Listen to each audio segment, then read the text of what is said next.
انہیں معلوم تھا کہ بنو مخزوم کے سردار الولید کے بیٹے کا فدیہ 4000 درہم سے کم نہیں ہوگا، اور ایسا ہی ہوا۔ اس نے مسلمانوں کے ہاں جا کر اپنے بھائی کا نام لیا تو ایک مسلمان نے، جو قیدیوں کی رہائی اور فدیے کی وصولی پر مامور تھا، کہا کہ 4000 درہم ادا کرو۔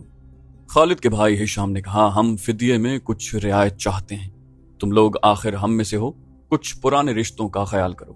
مسلمانوں نے کہا، اب ہم تم میں سے نہیں ہیں، ہم اللہ کے رسول صلی اللہ علیہ وسلم کے حکم کے پابند ہیں۔ ہشام نے پوچھا، کیا ہم تمہارے رسول اللہ سے بات کر سکتے ہیں؟ خالد بن ولید نے گرج کر کہا، ہشام، میں اپنے بھائی کو اپنے وقار پر قربان کر چکا تھا، مگر تم مجھے ساتھ لے آئے، یہ جتنا مانگتے ہیں اتنا ہی دے دو، میں محمد کے سامنے جا کر رحم کی بھیک نہیں مانگوں گا۔ اس نے درہموں سے بھری تھیلی مسلمانوں کے سامنے پھینکتے ہوئے کہا، اور ہمارے بھائی کو ہمارے حوالے کر دو۔ رقم گنی جا چکی تو ولید کو خالد اور ہشام کے حوالے کر دیا گیا۔ تینوں بھائی اسی وقت مکہ کو روانہ ہو گئے۔ راستے میں دونوں بھائیوں نے ولید سے پوچھا کہ ان کی شکست کا باعث کیا تھا۔ انہیں توقع تھی کہ ولید، جو کہ ایک جنگجو خاندان کا جوان تھا، انہیں جنگی فہم و فراست اور حرب و ضرب کے طور طریقوں کے مطابق مسلمانوں کی جنگی چالوں کی خوبیاں اور خامیاں بتائے گا، مگر ولید کا انداز ایسا اور اس کے ہونٹوں پر مسکراہٹ ایسی تھی جیسے اس پر کوئی پراسرار اثر ہو۔ خالد بن ولید نے اس سے پوچھا، ولید، کچھ تو بتاؤ، ہمیں اپنی شکست کا انتقام لینا ہے۔ قریش کے تمام سردار اگلی جنگ میں شامل ہو رہے ہیں، ہم ارد گرد کے قبائل کو بھی ساتھ ملا رہے ہیں، اور وہ مکے میں جمع ہونا شروع بھی ہو گئے ہیں۔ ولید نے کہا، سارے عرب کو اکٹھا کر لو خالد، تم مسلمانوں کو شکست نہیں دے سکو گے۔ میں نہیں بتا سکتا کہ محمد صلی اللہ علیہ وسلم کے ہاتھ میں کوئی جادو ہے، یا ان کا نیا عقیدہ سچا، یا کیا بات ہے کہ میں نے ان کا قیدی ہوتے ہوئے بھی انہیں ناپسند نہیں کیا۔ ہشام نے کہا، پھر تم اپنے قبیلے کے غدار ہو یا تم پر ان کا کوئی جادو اثر کر گیا ہے۔ وہ یہودی پیشوا ٹھیک کہتا تھا کہ محمد کے پاس کوئی نیا عقیدہ ہے اور نیا مذہب نہیں، اس کے ہاتھ میں کوئی جادو آ گیا ہے۔ خالد بن ولید نے کہا، جادو ہی تھا، ورنہ بدر میں قریش شکست کھانے والے نہیں تھے۔ ولید جیسے ان کی باتیں سن ہی نہیں رہا تھا، اس کے ہونٹوں پر تبسم تھا اور وہ مڑ مڑ کر مدینہ کی طرف دیکھتا تھا۔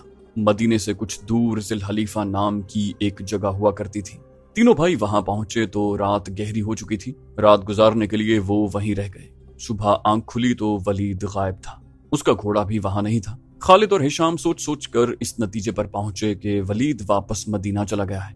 انہوں نے دیکھا کہ اس پر کوئی اثر تھا، یہ اثر مسلمانوں کا ہی ہو سکتا تھا۔ دونوں بھائی مکے آ گئے۔ چند دنوں کے بعد انہیں مکے میں ولید کی زبانی پیغام ملا کہ اس نے محمد صلی اللہ علیہ وسلم کو خدا کا سچا رسول تسلیم کر لیا ہے، اور وہ آپ علیہ السلام کی شخصیت اور باتوں سے اتنا متاثر ہوا کہ اس نے اسلام قبول کر لیا۔ مورخین لکھتے ہیں کہ ولید بن الولید رسول اکرم صلی اللہ علیہ وسلم کے منظور نظر تھے، اور انہوں نے مذہب میں بھی اور کفار کے ساتھ مارکا آرائی میں بھی نام پیدا کیا۔ خالد بن ولید کو اس وقت بہت غصہ آیا تھا۔ ایک تو ان کا بھائی گیا، دوسرے 4000 درہم گئے۔ چونکہ قریش اور مسلمانوں کے درمیان خونی دشمنی پیدا ہو چکی تھی، اس لیے مسلمانوں نے یہ رقم واپس نہ کی۔ رقم واپس نہ کرنے کی دوسری وجہ یہ تھی کہ ولید نے رسول کریم صلی اللہ علیہ وسلم کو بتا دیا تھا کہ قریش مسلمانوں کے خلاف فیصلہ کن جنگ کی تیاری کر رہے ہیں، اور اس کے لیے بے انداز درہم اور دینار اکٹھے کیے جا چکے ہیں۔ خالد بن ولید مدینہ کی طرف چلے جا رہے تھے۔ انہیں افق سے ایک کوہان سی ابھری ہوئی نظر آنے لگی۔ خالد بن ولید جانتے تھے کہ یہ کیا ہے۔ یہ احد کی پہاڑی تھی جو مدینے سے 4 میل شمال میں ہے۔ اس وقت خالد ریت کی بڑی لمبی اور کچھ اونچی ٹیکری پر چلے جا رہے تھے۔ خالد کے ہونٹوں سے سرگوشی نکلی، احد، اور انہیں اپنی للکار سنائی دی، میں ابو سلیمان ہوں۔ اس کے ساتھ ہی انہیں ایک خوریز جنگ کا شور و غل اور سینکڑوں گھوڑوں کے ٹاپ اور تلواریں ٹکرانے کی آوازیں سنائی دیں۔ خالد بن ولید یہ جنگ لڑنے کے لیے بیتاب تھے، اور انہوں نے وہ جنگ لڑی۔ خالد بن ولید کا ذہن پیچھے ہی ہٹتا گیا۔ 4 ہی سال پہلے کا واقعہ تھا۔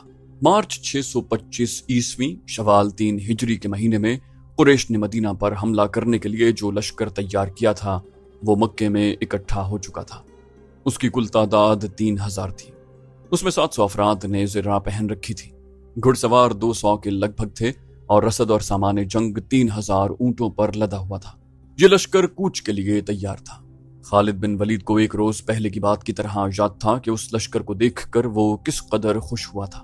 انتقام کی آگ بجھانے کا وقت آ گیا تھا۔ اس لشکر کا سالار اعلیٰ ابو سفیان تھا، اور خالد اس لشکر کے ایک حصے کے کمانڈر تھے۔ ان کی بہن بھی اس لشکر میں ساتھ جا رہی تھی۔